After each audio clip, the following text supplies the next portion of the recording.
একটা দুটোতে কারোর মনই ভরবে না, দেখবে একটার পর একটা খেতেই ইচ্ছা করবে। মুচমুচে রসালো দারুণ সুস্বাদু এই আপেল জিলাপি একবার খেলে বারবার বানাতে ইচ্ছা করবে। আর জিলাপির আওয়াজ শুনে নিশ্চয়ই বুঝতে পারলে কতটা ক্রিস্পি, মুচমুচে আর রসালো হয়েছে। এই জিলাপির স্বাদের দিক থেকে আর কি বলবো, দামি নামি মিষ্টি দোকানের মিষ্টির থেকে কোনো অংশে কম হবে না। ভিডিওটা স্কিপ না করে প্রথম থেকে শেষ পর্যন্ত দেখতে থাকো, আশা করছি ভালো লাগবে। শুরুতেই চিনির শিরাটা তৈরি করে নিব। তার জন্য প্যানের মধ্যে নিয়ে নিলাম চা খাবার কাপ মেপে 1 কাপ পরিমাণ চিনি, আর ওই কাপ মেপে দিয়ে দিলাম 1 কাপ পরিমাণ পানি। সুন্দর একটা ফ্লেভারের জন্য এখানে 2টো এলাচ ব্যবহার করেছি, 1 চিমটে পরিমাণ কেশর দিয়েছি, সে সাথে অল্প একটু ইয়েলো ফুড কালার ব্যবহার করেছি। তবে ফুড কালারটা টোটালি অপশনাল, পছন্দ না করলে বা হাতের কাছে না থাকলে স্কিপ করতে পারো। চুলার ফ্লেম মিডিয়াম হাই রেখে শিরাটাকে জাস্ট 3 থেকে 4 মিনিটের মতো ফুটিয়ে নিয়েছি। এখানে চিনিটা ভালোভাবে মেল্ট হয়ে যাবার পর শিরাটাকে 2-3 মিনিটের মতো ভালোভাবে ফুটিয়ে নিলেই হবে।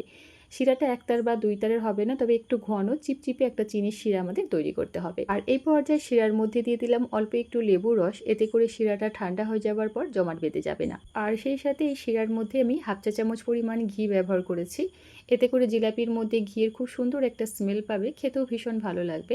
এবার এই শিরাটাকে একটা পাত্রের মধ্যে নামিয়ে ঢাকা চাপা দিয়ে একটা সাইডে রেখে দেবো। এবার জিলাপির ব্যাটার তৈরি করার জন্য মিক্সিং বোলের মধ্যে নিয়ে নিচ্ছি মেজারমেন্ট কাপ মেপে 1 কাপ পরিমাণ ময়দা।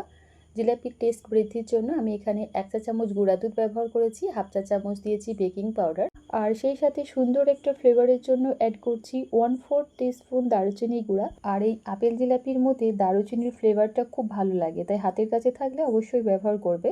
শুকনো উপকরণগুলো চেলে নেবার পর এই পর্যায়ে দিয়ে দিলাম স্বাদ মতো নুন আর 2 চা চামচ পরিমাণ টক দই।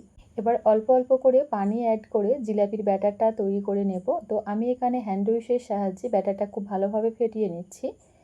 একদম স্মুথ অ্যান্ড মসৃণ করে জিলাপির ব্যাটারটা তৈরি করতে হবে, যেন ব্যাটারের মধ্যে কোনো রকম দানা বা দলাভাব না থাকে। তো দেখো বন্ধুরা, ব্যাটারটা খুব বেশি ঘনও হবে না, আবার অনেক বেশি পাতলাও না, ঠিক এরকম একটা মিডিয়াম ঘনত্বের ব্যাটার আমাদের তৈরি করতে হবে। তো এই পর্যায়ে তোমাদের বুঝবার সুবিধার্থে আমি একটা আঙুল ব্যাটারের মধ্যে কোট করে তোমাদের দেখাচ্ছি। আর এই তো দেখতেই পাচ্ছ আঙুলটা ব্যাটারের মধ্যে খুব সুন্দরভাবে কোট হয়েছে। ঠিক এই লেভেলের একটা ঘন ব্যাটার আমাদের তৈরি করতে হবে। এবার এই আপেল জিলাপির মধ্যে সুন্দর একটা কালার আর ফ্লেভার অ্যাড করার জন্য সামান্য একটু কেশর ব্যবহার করেছি। তো এটা টোটালি অপশনাল, হাতের কাছে না থাকলে স্কিপ করতে পারো। তো জিলাপি তৈরি করার জন্য ব্যাটার একদম রেডি। এবার এটাকে একটা সাইডে রেখে দিব। আর যেহেতু আপেল জিলাপি বানাবো তার জন্য আপেল তো লাগবেই, তো আমি এখানে 2টো আপেল নিয়েছি। আপেলটা খুব ভালোভাবে ধুয়ে পরিষ্কার করে নিয়েছি, তারপর অফ ক্যামেরায় আপেলের খোসাটা ছাড়িয়ে ঠিক এই রকম গোল করে কেটে নিয়েছি। আর দেখো এই আপেলগুলো কিন্তু খুব বেশি মোটাও না, আবার অনেক বেশি পাতলাও না, ঠিক এইভাবে কেটে নিতে হবে। এবার একটা ছুরির সাহায্যে আপেলের মাঝের অংশটা, মানে যেখানে দানা থাকে সেই অংশটাকে কেটে বাদ দিয়ে দিতে হবে। তো দেখো বন্ধুরা, সমস্ত আপেলগুলোই ঠিক একইভাবে গোল করে কেটে নিয়েছি। এবার এখান থেকে কয়েকটা আপেলের পিস ব্যাটারের মধ্যে দিয়ে দিব। তারপর ব্যাটারের মধ্যে আপেলের পিসগুলোকে খুব ভালোভাবে উল্টে পাল্টে কোট করে নিতে হবে।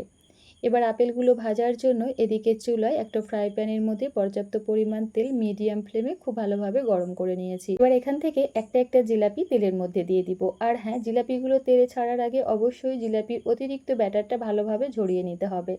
দেখতেই পাচ্ছ বন্ধুরা ঠিক কিভাবে আমি এই কাজটা করে নিচ্ছি। একইভাবে বেশ কয়েকটা জিলাপি তেলের মধ্যে দিয়ে দিয়েছি। এই জিলাপিগুলো ভাজার সময় প্রথম থেকে শেষ পর্যন্ত চুলার ফ্লেম মিডিয়াম হাইয়ে থাকতে হবে। আর জিলাপিগুলোর একটা সাইড যখন হালকাভাবে ভাজা হয়ে যাবে, অপর সাইডটা উল্টে দিব। এইভাবে উল্টে পাল্টে জিলাপিগুলো লাল লাল করে ভেজে নেব। এই জিলাপিগুলো ভাজার সময় কখনোই চুলোর ফ্লেম হাই হিটে রাখা যাবে না, তাহলে জিলাপিগুলোর মধ্যে খুব সহজেই কালার চলে আসবে আর জিলাপিগুলো ক্রিস্পি আর মুচমুচে হবে না। জিলাপিগুলো ভাজার সময় অবশ্যই ধৈর্য সহকারে একটু সময় নিয়ে ভেজে নিতে হবে। আর লো টু মিডিয়ামে রেখে জিলাপিগুলো ভাজলে দেখবে অনেক বেশি ক্রিস্পি আর মুচমুচে হবে। যখন দেখবে জিলাপির মধ্যে ঠিক এরকম গোল্ডেন একটা কালার চলে আসবে, সেই পর্যায়ে তেল ঝরিয়ে উঠিয়ে নিচ্ছি। আর এদিকে যে চিনির শিরাটা আমরা প্রথমেই বানিয়ে রেখেছিলাম এখন উষ্ণ গরম আছে। এবার এই গরম গরম জিলাপিগুলো উষ্ণ গরম চিনির শিরার মধ্যে দিয়ে দিতে হবে।